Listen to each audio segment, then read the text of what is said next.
Welcome back to Lewis Acres Homestead. I'm Sarah for those of you that are new here, and today I'm just going to be spending the day in the kitchen making a few of our favorite snacks and summer side dishes.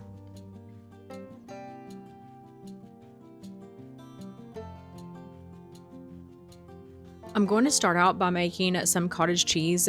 If you've been around here for a while, you know that last year I started on the journey of trying to make homemade cheeses, and it was a fun time, very experimental, but there is a learning curve to it. And the only cheese that we really liked was the cheddar. And we liked the farmhouse cheddar better than the actual, like, cheddaring, that one that goes through the actual cheddaring process. So I do want to experiment with some more cheeses before I get into canning season. I try and make my cheeses before canning just because whenever the garden comes on, I'm way too busy and I don't have time. But this year, I am trying one starter. So instead of previously I used a clabber starter. And if you don't know what that is, it's very similar to a sourdough starter. You still have to feed it and go through the daily routine with it. But instead of flour and water, you're using milk. It does have to be raw milk. So this will not work with like store-bought milk, but it's just a clabber starter and you feed it. And that is how you make your cheeses, your butter, stuff like that. Last year, I tried so many different cottage cheese methods and none of them worked.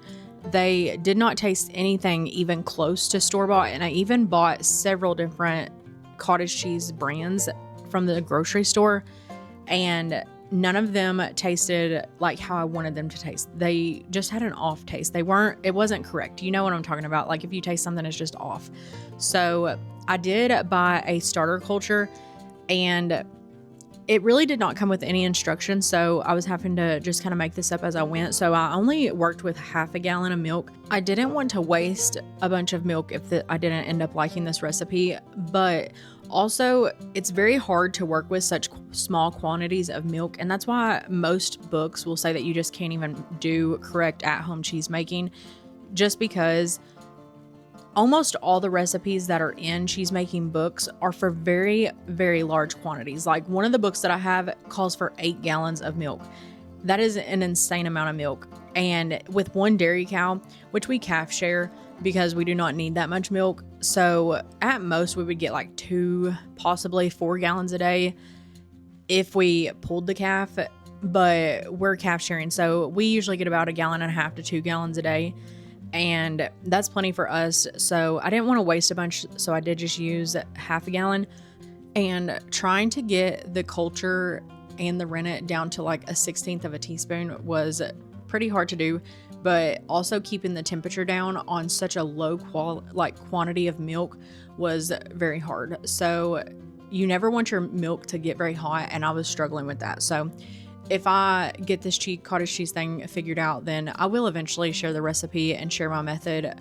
But so far, I have not really had the best luck with cheese making. So that's why I don't really share much about it, because I am a novice at it. Like I am not professional at all, and I am still learning myself. So until I find something, I know it's not going to taste exactly like store-bought, but that's what I have lived my entire life eating is store-bought. So it is different because the cream cheese, the sour cream, the just cheese in general, none of it tastes like store-bought. And you do have to, it's just like anything else that you make homemade. You really have to let your taste buds adapt to the new flavor.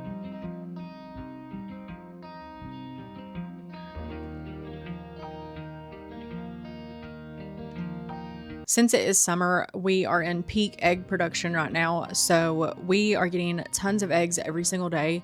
We do sell some of our eggs, but we try to eat as many as we can. So on this day, I made deviled eggs and just some boiled eggs to keep in the fridge so that we wouldn't have to make them every single day.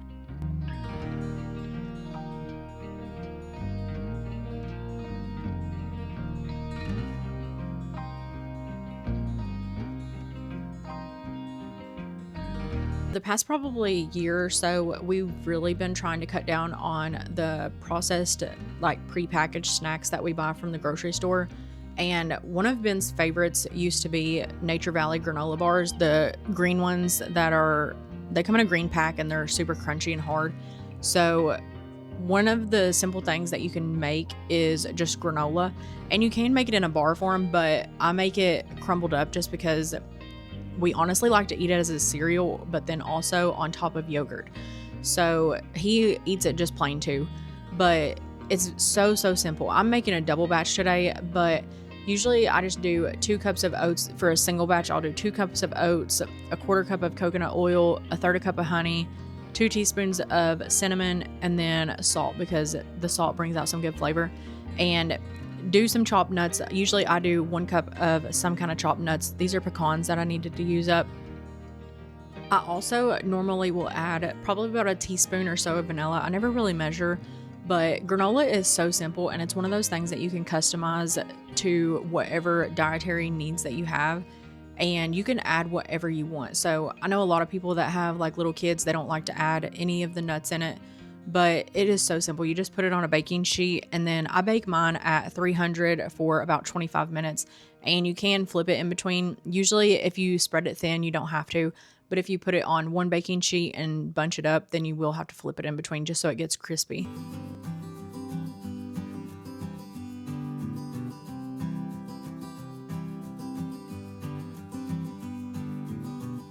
It feels so weird to be this far into almost July now and still not be bringing hardly anything in out of the garden. So far, the only thing that we've harvested is our garlic, and the majority of that I'm just going to save and replant for next year because it didn't really produce that much, and we've got to have enough for next year. So a lot of that will just get replanted. But here lately, and probably the last like week or so, I've still just been planting. So I recently planted some popcorn.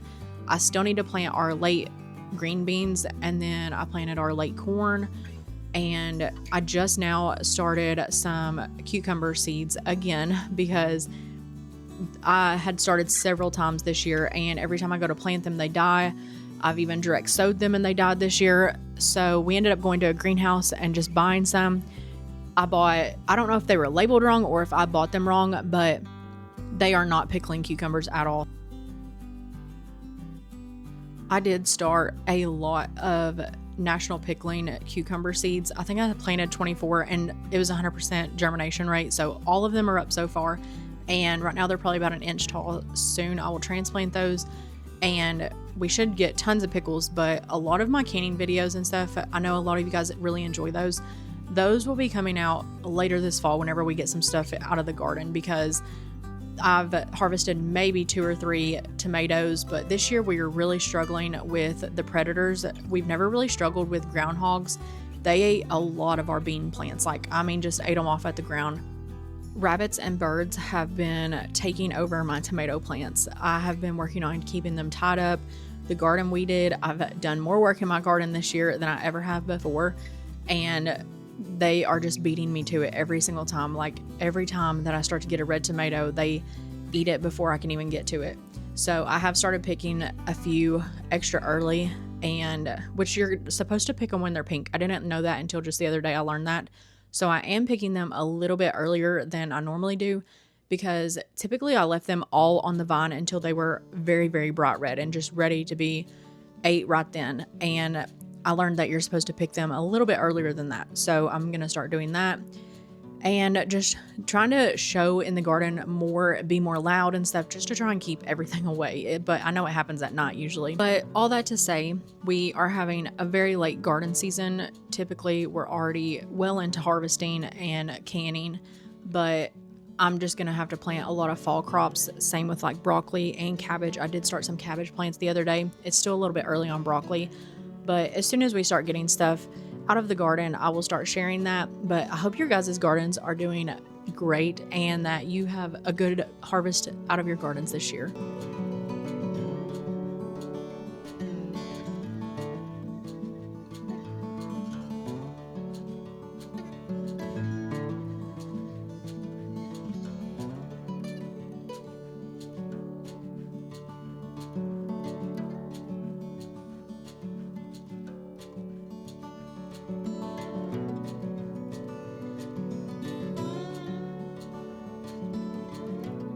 Deviled eggs was one of those side dishes that we always had as kids growing up, but I only ever remember having them on special occasions.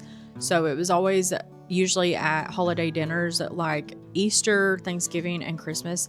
I never remember having it just as like a plain side dish.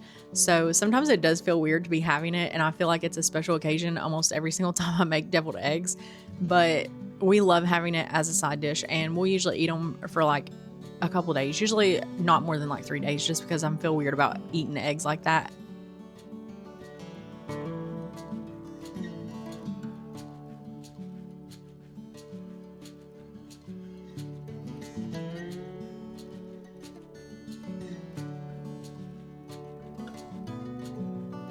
Base of my deviled eggs, I am going to be making homemade mayo, and if you've never made homemade mayo before, you are truly missing out. It is so good compared to the store-bought kind, and it's just so simple to make. You really have no reason not to make it unless you don't have an immersion blender. You do have to have an immersion blender. I've not been able to make it successfully with anything other than an immersion blender before. There are so many different ways and recipes that you can make mayo, so I'm just going to tell you how I do it, but I just do 1 egg, and it does need to be a fresh egg. If you don't use a fresh egg, it's not going to thicken up. I've tried using an older egg before, and it doesn't really get thick like you want it to. So do 1 cup of whatever kind of oil you want. I'm using avocado oil. I think it has the best flavor. And then salt to taste, probably about a teaspoon of mustard, and that's all I put in mine. I think the recipe on my website calls for lemon juice, if I remember right. I don't even use lemon juice anymore, but the key to getting a thick mayo is holding the immersion blender down on that egg, and do not pick it up until the majority of your jar is already white and thick. When it gets to the point to where you need to start incorporating the oil on top, just slowly start pulling it up and work your way around the jar. You just don't want to do it all at once because it just doesn't get thick. I don't know. There is a way to make it, and just exactly how I did it in this video. It just does take a little bit of a technique. You just don't want to incorporate it all at once, and don't start at the top of your jar and go down. You need to start at the bottom and go up. If you do decide to make this, I highly suggest using avocado oil just because it has a very mild flavor. If you use olive oil, make sure you watch which one you use because it does alter the flavor a little bit, especially those that have the harsher flavor of olive oil. You know what I'm talking about. But just watch which oil you use. And then I like to add quite a bit of salt to mine, so just salt to taste and it'll eventually get there. But usually it's either because you didn't add enough mustard or salt, in my opinion, if it just tastes a little bit off.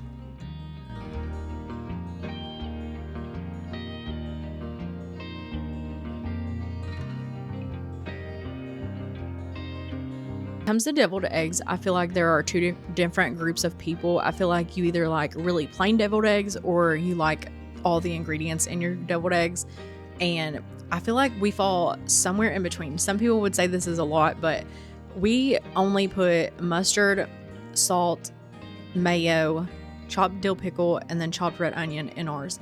And I know a lot of people just do mayo, mustard, and then they put paprika, but to me, I love the crunch of the onion and the dill pickle. It adds so much flavor.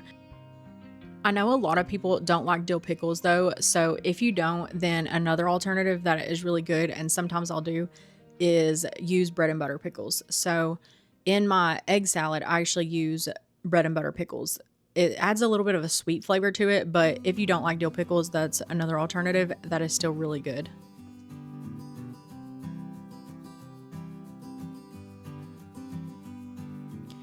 If you saw my video from a few weeks back, you know that Ben was down on his back with herniated disc, and I do just want to give you guys an update. He is doing so much better. He is finally back to work. He's still on light duty, and he will be for several more weeks, but so far he is on the up and up, and he is just trying to take it easy both at work and at home just to fully let it heal. So we know that that will come with time and patience, but I just want to say thank you guys for all your prayers and well wishes. They are very much appreciated.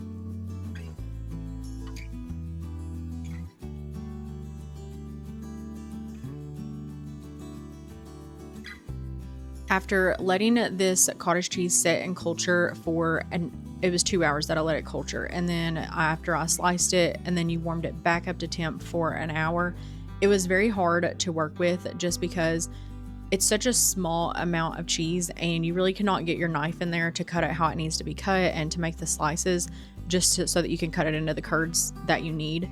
But it did end up working. The hardest part though was keeping the temperature regulated because it didn't need to get above 115, and even on the lowest setting on my stove, I had to keep taking it off the burner and putting it back on, taking it off and putting it back on, because you don't want it to get too hot because then you will just melt your curds and you'll just end up with a big clump.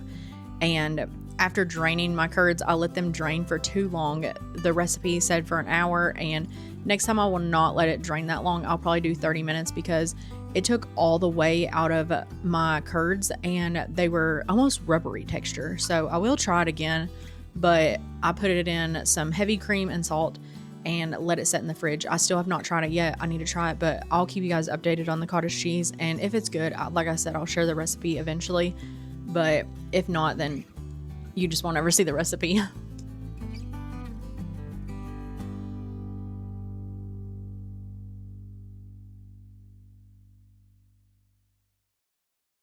Making quick and easy snacks and side dishes like this are truly what get us through the summer because we are spending a lot of time outside, especially in the garden. We honestly spend a lot of time out there, more time than we normally do, just because we're trying to keep up on the weeds. And like I mentioned earlier this year, I'm trying to keep everything pruned and trying to focus on quality of my plants and not the quantity this year. So that does take more attention, and it's not something I'm really used to because normally I have always been a plant it and just forget it type of person. And that really has not worked very well in the past. So that's why I want to change it this year and just see if I can have less plants but still get the same amount or even more of the harvest off of the plants. So doing these little bit of it's not even really meal prepping. It's just making a few snacks and just side dishes ahead. Like we can have cottage cheese. I can have that ready to go for some meals or just like to go in dishes. And then the same with deviled eggs. That takes the place of our side dish for at least like 2 to 3 nights. And then the same with the granola. That is a breakfast or a snack or just whatever. So it allows us to be outside more often and less time spent inside preparing meals and sides and snacks. Because don't get me wrong, later in this summer/fall, I will be spending a lot of time in the kitchen preserving. So whenever I don't have to be, I don't like to be in the kitchen.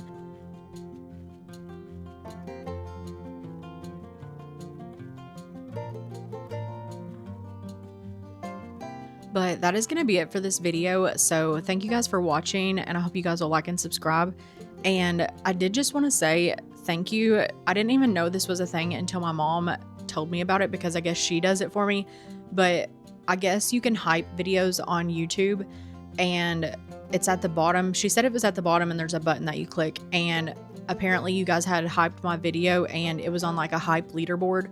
So I just want to say thank you guys for that because it does help push out my videos. So thank you for hyping the video.